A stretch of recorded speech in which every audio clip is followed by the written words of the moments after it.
बराड़ी नगर पंचायत के Jageshwar high school के प्रांगण में शनिवार को महागठबंधन का जनसभा आयोजित किया गया। जनसभा के मुख्य अतिथि पूर्व उप मुख्यमंत्री तेजस्वी यादव प्रसाद व वीआईपी पार्टी के मुखिया मुकेश सहनी थे। यहां महागठबंधन के प्रत्याशी तारिक अनवर के समर्थन में जनता से वोट की अपील किए। मुकेश सहनी ने कहा कि बीजेपी झूठ की राजनीति करती है, रोजगार और क्या करना है क्या किए इस पर बात नहीं करती। बाबा साहेब अम्बेडकर के संविधान की ताकत है कि एक मल्लाह का बेटा मंच पर खड़ा होकर अपने हक की आवाज उठाता है और सवाल करता है कि भारतीय जनता पार्टी बिजनेसमैन चलाते हैं, वह गरीब मजलूमों की नहीं सुनेंगे। गरीब मजलूमों, बेरोजगारी, रोजगार, अग्निवीर पर बात केवल महागठबंधन ही कर सकती है। यहां से महागठबंधन के प्रत्याशी तारिक अनवर जी हैं, इनको प्रचंड बहुमत देकर जिताना है। वहीं तेजस्वी यादव ने जनसभा को संबोधित करते हुए एनडीए सरकार पर जमकर बरसे। उन्होंने कहा कि कलम बांटते हैं वह तलवार बांटते हैं, हम रोजगार देते हैं वह लोग धर्म और संप्रदाय में बांट कर राजनीति करते हैं। एनडीए के द्वारा लाया गया यह योजना अग्निवीर है जो 4 साल में रिटायरमेंट है। जब वह अनुभव पाकर परिपक्व होता है तभी उनकी रिटायरमेंट हो जाता है।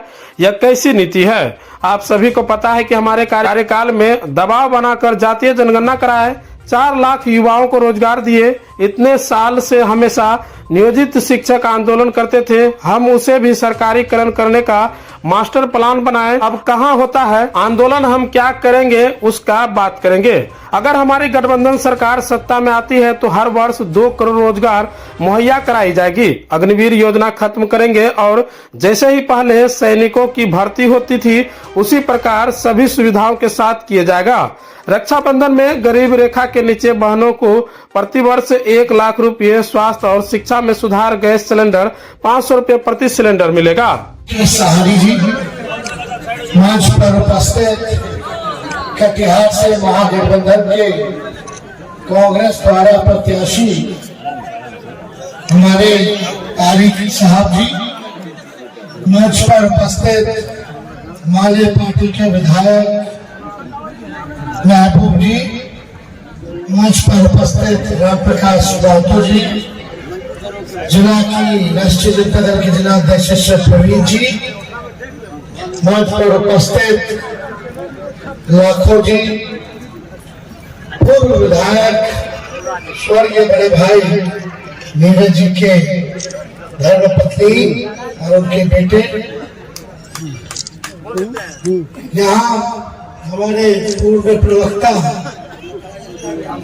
मणिकांत जी, वकील साहब जी, लाखों जी, संजय यादव जी और पूर्णिया से हमारे जो प्रत्याशी हैं बहन बीमा भारती जी, सभी महागठबंधन के नेतागण, कार्यकर्तागण, पदाधिकारी हैं। और यहाँ हर 5 साल में 2 बार आता है। एक बार विधायक के लिए जो मुख्यमंत्री चुनते हैं और एक बार सांसद के लिए जिसमें देश के प्रधानमंत्री चुना जाता है। तो साथियों, जनता जो है वो मालिक है। ये देश पहले गुलाम था। आपके पूर्वज, हमारे पूर्वज ने 250 साल संघर्ष किया, लड़ाई लड़ा, हजारों लोग मरे, उसके बाद देश आजाद हुआ और ये देश आपका है। हमारे पूर्वज इसलिए लड़े कि आप और हम सर उठा के जिए और देश आजादी के बाद बाबा साहब भीमराव अम्बेडकर ने हमें एक संविधान बना के दिया और संविधान में हमें वो ताकत दिया जिसके कारण आज हम सर उठा के जी रहे हैं। साथियों, संविधान से पहले गरीब, पिछड़ा, दलित के हाथ से लोग पानी तक नहीं पीता था, ये समय था। जब संविधान मिला आज मल्ला का बेटा भी सर उठा के जी रहा है, अपनी बात मजबूती से रख रहा है और देश के प्रधानमंत्री को ललकारने का काम इसलिए कर रहे हैं क्योंकि संविधान हमारे साथ है, हमारे पूर्वज ने बनाया था। आज समय आ गया है, ये संविधान को बदलने का कोशिश किया जा रहा है। साथियों, आज सरकारी नौकरी का पढ़ लिख कर सरकारी नौकरी के लिए जाइएगा, 60 साल तक आप नौकरी कर पाइएगा। रिटायरमेंट 60 साल के बाद होगा, 58 साल के बाद होगा। लेकिन नेता के लिए हमारे पूर्वज ने, बाबा साहब भीमराव अम्बेडकर ने सिर्फ 5 साल के लिए रखा। क्यों? इसलिए रखा कि नेता जो है वो मालिक नहीं है, वो जनता का सेवक है, सेवक है। साथियों, जनता से जो वादा करे वो नेता काम करे। अगर नेता अगर वो काम नहीं करेगा तो 5 साल में बदलने का व्यवस्था आप वोट के जरिए उस नेता को बदल दीजिएगा साथियों। इसलिए वो 5 साल का समय रखा गया। लेकिन आप देखिए मोदी जी आए 2014 में, देश बहुत अच्छा से चल रहा था, थोड़ा ऊपर नीचे चल रहा था। लेकिन मोदी जी आए, देश के युवा से कहा कि आप युवा बेरोजगार हो, हमको नई सत्ता में हर साल 2 करोड़ युवा को नौकरी देंगे। युवा को लगा सही बात में हमको शायद नौकरी मिल जाएगा, हमारे अच्छे दिन आएंगे। उन्होंने कहा कि हर किसान का आय दोगुनी करेंगे, विदेश में काला धन है उसको लाएंगे, हर किसी के खाता में 15-15 लाख रुपया दे देंगे। उन्होंने कहा हर गरीब का पक्का घर बना के दे देंगे। तमाम आपसे वादा किया साथियों, क्या वादा पूरा हुआ? क्या 15 लाख रुपया मिला? क्या बिहार के देश से इस बार को नौकरी मिला? नहीं मिला। तो क्या करना चाहिए साथियों? 3 तरह के लोग होते हैं। एक बहुत अमीर है, उसको किसी गरीब से किसी लोगों से मतलब नहीं, उनके पास इतना पैसा है वो अपने धुनके में जिंदगी जीता है। और एक हमारे गरीब भाई होते हैं जो मजदूरी करके खाते हैं, वो सुबह में काम करेंगे तो शाम में खाएंगे, वरना नहीं खाएंगे। आज क्या करेंगे उसको आज के बारे में फिक्र है, कल के बारे में फिक्र नहीं है। ये भी बड़ी संख्या है साथियों। और तीसरा जो है वो पढ़े लिखे हैं, मिडिल क्लास परिवार है। तो साथियों इस संसार में बहुत ऐसे प्राणी है जिसमें जान है, लेकिन सबसे महान इंसान है क्योंकि उसमें सोचने समझने का शक्ति है साथियों, सोचने समझने का शक्ति है। आज आपके पास बुद्धि विवेक है, बताइए हाथ उठा के कितने लोग पढ़े लिखे हैं?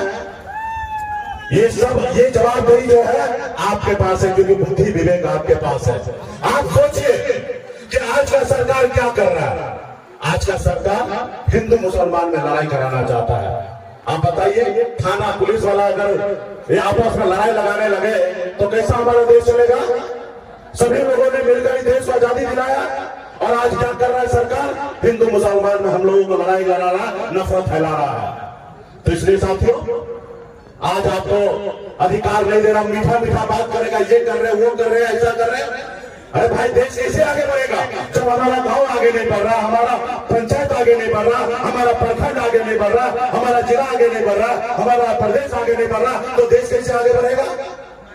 सब झूठा झूठा पूरा मीडिया को आप खरीद लिए हैं, बड़ा प्रचार कर रहे हैं, हम गरीब को गरीब बनाकर उसको खत्म कर रहे हैं। 5 किलो चावल आप बांट के लोगों को कह रहे हैं कि यही तुम्हारा विकास है। आप बताइए 5 किलो चावल 20 रुपए किलो चावल, 5 किलो का 100 रुपया, 12 महीने में 1200 रुपया। आज बॉम्बे शहर में चले जाइए, आप मियाँ बीवी मिलकर अगर चाय पीने के लिए जाइएगा तो 1200 रुपया से ज्यादा का बिल आ जाएगा, आपको एक चाय का पैसा आपको नहीं मिल रहा है। और ये बोल रहे हैं कि आपको हम चावल बांट रहे हैं, और ये कोई चावल आज से बट रहा है, ये कांग्रेस के टाइम से राशन बट रहा है, किरासन तेल बट रहा है, हर तरह का मिलता है गरीब के लिए। ये हमारा विकास है। हमको मोदी जी आपका चावल नहीं चाहिए, हमारे बच्चे को पढ़ने के लिए स्कूल चाहिए। मोदी जी हमें आपका चावल नहीं चाहिए, हमारे बच्चे के लिए इलाज के लिए हॉस्पिटल चाहिए, अच्छा हॉस्पिटल, ताकि आज हमारे बच्चे हमारे साथ रहे। मोदी जी हमें आपका चावल नहीं बनाता है, आप पैसे से खरीद नहीं सकते हैं, लेकिन उन्होंने पैसे से खरीद लिया। आज देखिए किस तरीके से चंदा लिया जा रहा है, बड़े बड़े उद्योगपति से कहते हैं कि आप हमें चंदा दो, हम आपको धंधा देते हैं। जो लोग चंदा नहीं देता उसको ईडी सीबीआई का नोटिस भेज देता है। आज 2 मुख्यमंत्री हमारे देश में जेल में बंद कर दिया गया है। जो उनकी आवाज उठाता है उसको मानता है ये मेरा दुश्मन है। अरे मोदी जी हम आपका दुश्मन नहीं है भाई, हम आपके विपक्ष में बैठे हैं, मेरा कर्तव्य है जो काम आप नहीं कर सके तो हमारा काम है आपको आईना दिखाना। हम आपका दुश्मन नहीं है, हम देश के एक किसान मल्ला गति पिछड़ा का बेटा है, हम गरीब किसान का बेटा है, हम अपने लोगों के हक अधिकार की बात करते हैं, हम आपका दुश्मन नहीं है।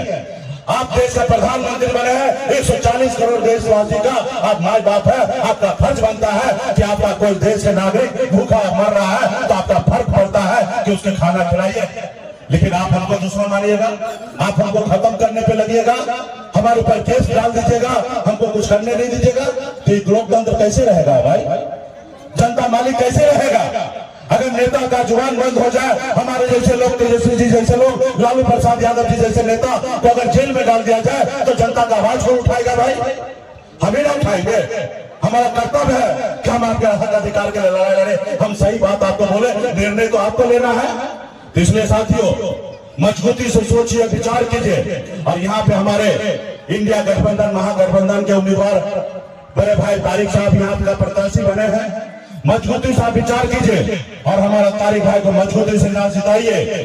सामाजिक न्याय मजबूत होगा, आगे हम लोग बढ़ेंगे। आपने देखा नीतीश कुमार जी बीजेपी वाले के साथ था, और जब उसको छोड़कर हमारे भाई तेजस्वी जी के साथ आए, सरकार बना, लालू प्रसाद जी के विचारधारा पे उन्होंने कई 5 लाख युवा को बिहार में नौकरी दिया गया। साथियों जाति आधारित गणना कराया गया, और जाति आधारित गणना के बाद पिछड़ा अति पिछड़ा SC ST सभी का आरक्षण का दायरा बढ़ाया गया। ये क्यों हुआ?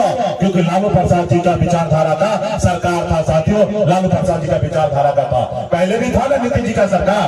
मोदी